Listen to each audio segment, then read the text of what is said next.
Hindi maitago ni Ezekiel ang kanyang kasiyahan. Nagpatuloy ang routine hanggang sa 3 araw. At dahil weekend, hindi na makapaghintay si Ezekiel na makasama si Sarah sa bahay. Ngunit bago umuwi mula sa opisina, binago ni Sarah ang lahat. Ezekiel, kailangan mong iliko ang sasakyan. Hindi natuwa si Ezekiel ngunit nagtanong. Para saan?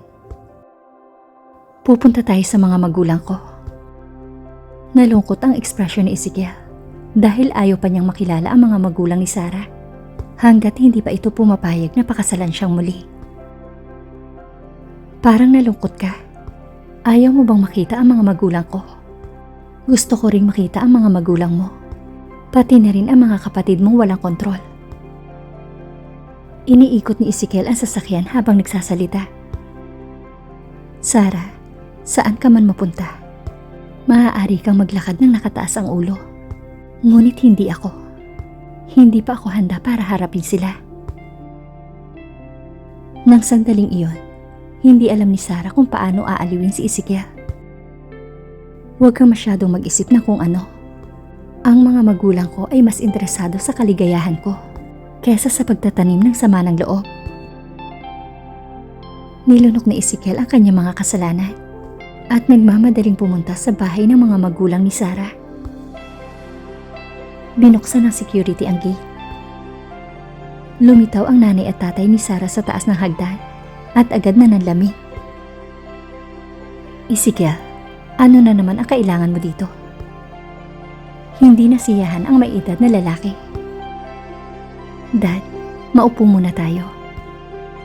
Sinubukan ni Sarah na bawasan ang tensyon sa kapaligiran habang tinatawag ng kanyang ina ang isa sa mga katulong upang magdala ng inumin.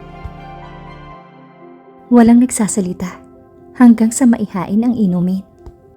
Hindi komportable si Ezekiel sa pagtitig sa kanya ng ama ni Sarah, kaya hindi niya mainom ang inumin at ibinaba ang paso. Mr. Adams, alam kong nasaktan ko ng husto ang inyong anak. Ngunit ang kailangan ko lang ay ang pagkakataong makabawi sa kanya. Isang sarkastikong tawa ang lumabas sa bibig ni Mr. Adams. Makabawi sa kanya. Inulit niya ang mga salita na para bang ito ang pinakanakakatawang narinig niya. Paano mo gagawin? Sasagot na sana si Ezekiel nang muling magsalita ang ama ni Sarah. Nasa kanya na ang lahat ngayon. So, she's very good for your image. Ngayon ay naguguluhan na si Ezekiel. Bagamat nakita niyang banta si Sarah sa simula, medyo mapayapa ang pakiramdam niya nang pirmahan niya ang sertipiko ng kasal noon. At nang pinirmahan niya ang mga papeles ng diborsyo, tanging pagsisisi ang pumuno sa puso niya. Alam mong hindi totoo yan. Ang kanyang kayamanan at katanyagan ay walang halaga sa akin. Sa katunayan, ito ang pinakamalaking kompromiso na kailangan kong gawin sa aking buhay bilang isang taong gusto ng kapayapaan at katahimikan. Hindi pa handa si Ezekiel para dito. Ngunit narito na siya. Alam niyo kung paano ako naghanap sa kanya at naghinala pa na may tinatago kayo. Alam ni Mr. Adams na totoo ang sinasabi ni Ezekiel. Hindi sila binitawan ni Ezekiel sa buong pagkawala ni Sarah. Okay, pero hindi mo siya mahal at hindi mo siya minahal.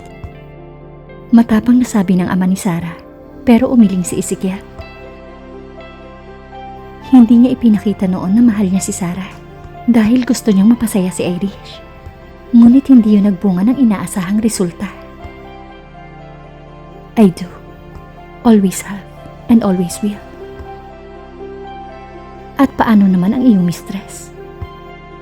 Paalala ni Mr. Adams, ngunit sinalo ni Sarah ang mga salita sa bibig ni Ezekiel. Dad, hindi na makikialam si Irish sa buhay namin. Sana lang hindi na umabot sa puntong magpanggap ng kamatayan. Paglilinaw ni Mr. Adams. Dad, hindi na mangyayari yun.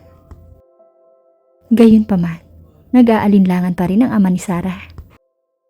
Ezekiel had Sarah for 3 years. At gayunpaman, wala itong magandang naidulot.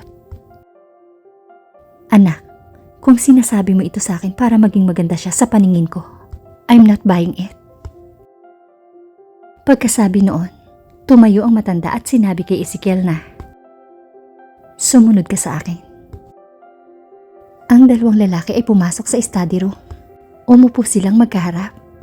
At ang matandang lalaki ay nagsimulang magsalita kay Ezekiel. Ezekiel, higit pa sa sakit ang naidulot mo sa pamilyang ito.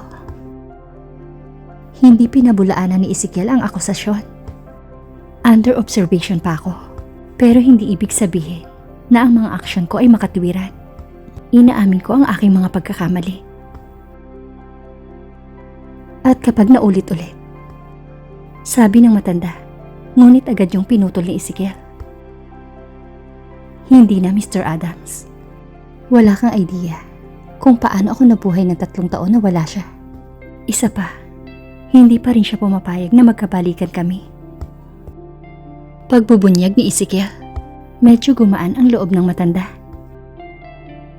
Paano mo mapapatunayan na ang nararamdaman mo pagkatapos niyang umalis ay hindi lang kasalanan kundi pag-ibig?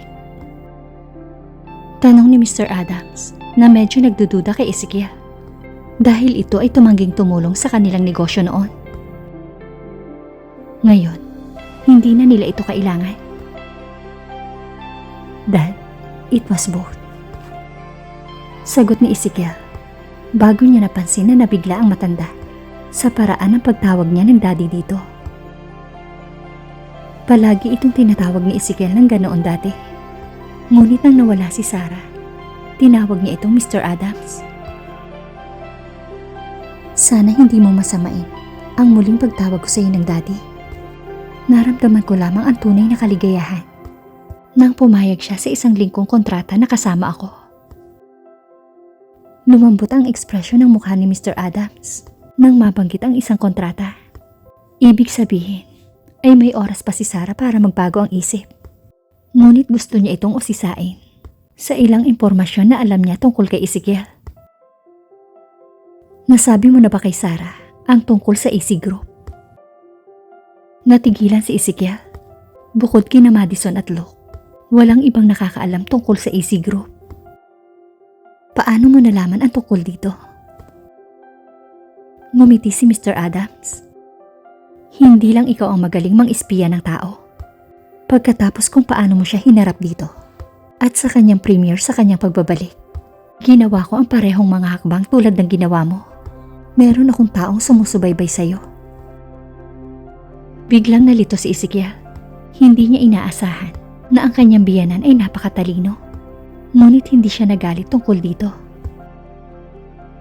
Kung ganon, alam mong mahal ko talaga siya. Alam ni Mr. Adams na iniiwasan ni Ezekiel ang tanong at malinaw na sinabi,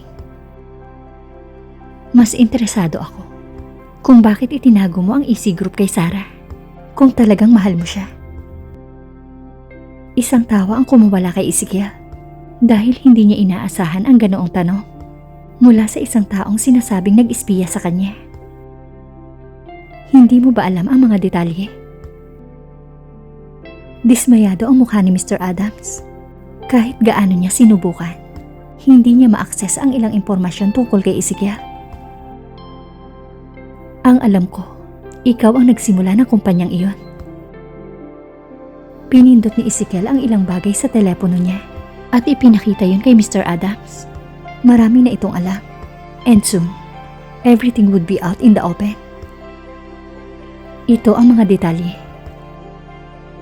Pinagmasdan ni Ezekiel ang ekspresyon ng mukha ni Mr. Adams na nagbago sa pagkamangha.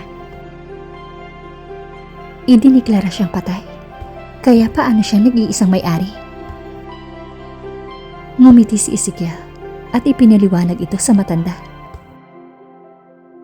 Sarah's Group sana. Pero hindi makakapirma ng mga dokumento ang isang patay. Kaya kailangan kong idagdag ang pangalan ko dito. Kung saan siya muling nagpakita. Binago ko ang lahat sa kung paano ito dapat mangyari. So, bakit hindi mo ibinigay sa kanya? Sa tingin ko alam mo na ang sagot dyan. Tinitigan ni Ezekiel ang matanda. Ngunit hindi yun mawari ni Mr. Adams. Hindi ko na itatanong kung alam ko. Sa ilang sandaling pag-iisip, sinimulan itong ipaliwanag ni Ezekiel. Ayokong manipulahin siya para pakasalan ulit ako. Ito ay dapat magmula sa kanyang puso, na walang mga string na nakalakip. Sana alam mo ang ibig kong sabihin. Ayaw ni Ezekiel na ang pagtanggap sa kanya ni Sarah ay nakadepende sa mga bagay na ginawa niya para dito, bagkos ay sa taglay nitong pagmamahal sa kanya. Masasabi kong ibang-iba ka na sa dating Ezekiel. Pero paano naman ang mga kapatid mo? Hindi napigilang magtanong ni Mr. Adams. Noong araw na tumawag sa kanya si Sarah tungkol sa miscarriage dahil sa aksidente, sobrang nalungkot siya. Isang pakiramdam na ayaw na niyang maramdaman muli. Ayokong bigyan ng mga kapatid mo ng problema si Sarah. Napabuntong hininga si Ezekiel. Meron na siyang paraan para patahimikin ang kanyang mga kapatid. Huwag kang mag-alala sa mga kapatid ko. Isa pa, kaya sila ni Sarah. Isang favor lang ang kailangan ko sa iyo. Tumaas ang kilay ni Mr. Adams at nagtanong, anong kailangan mo? Hindi ako mangangako hanggat hindi ko naririnig. Ayoko munang malaman ni Sarah ang tungkol sa AC Group. Gusto ko munang maibalik ang kanyang tunay na pangalan bago kami ikasal. Ang pangalang Denise ay maaaring pangalan niya sa entablado.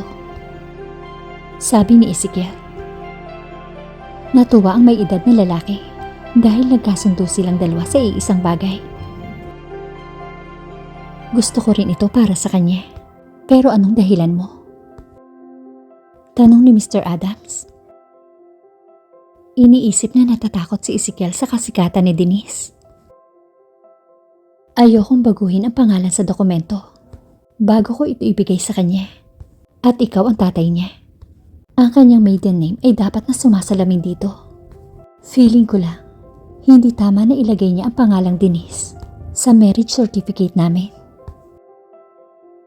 Kahit gaano pa kalalim ang pagmamahal ni Sarah sa kanya, mahalaga sa kanya ang pagkakakilanlan nito, lalo na ang pagpapalit nito ng pangalan dahil sa kanya.